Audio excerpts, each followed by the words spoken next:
I have to say that in the very heart of my new book is a recipe that I inherited from my mother, and for me it's probably the most important recipe I will ever cook. I love it because my mother died young and I cook it, and that way I have her food, but more important, my children have her food. And I suppose one of the things we know about mothers and about food is they stay important to us forever and ever. And mine is my mother's chicken. It's a chicken that I cook in a pot with vegetables, and you serve it with rice.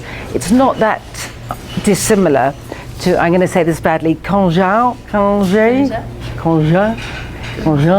For me, it's food for Mother's Day, for me personally, but it really is food for the rest of my life, and everything I cook really comes from that. In other words, it's simple, it's straightforward, it has history, but you can change it, you can make it more modern, you can add different flavors, which is a bit like life, which is you have your roots, but you're allowed to play with them, to add things, to make it new. So I put just a bit of white wine in it, but sometimes I feel, I'm going to go a bit Japanese. I put Japanese rice wine, I put a bit of ginger. Everything can be played with, but you need the fundamentals. So that's my mother's chicken. I feel very, very strongly that cooking teaches you so many lessons for real life, but I think probably the most important is that when you cook, when you live, you need to have a certain number of rules, and you need to obey those rules. You need to understand what happens when you apply heat or when you mix butter and sugar.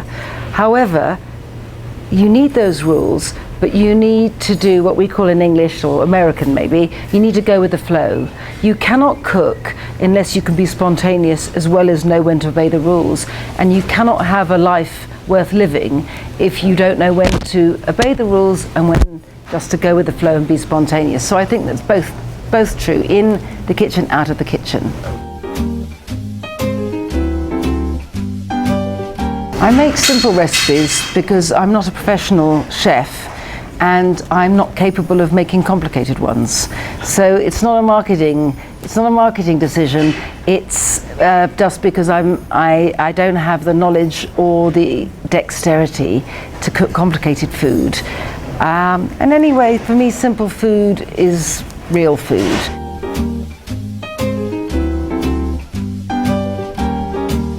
If I had to choose just 3 ingredients for the rest of my life, I'd be very unhappy, but I would do it. I think my 3 chosen ingredients would be Sicilian lemon, bacon, and bread. But the difficulty is those 3 ingredients are not so great together. Maybe rice. Rice, bacon, lemon. But it's a hard life only having 3. Yes, it is. It's not fair.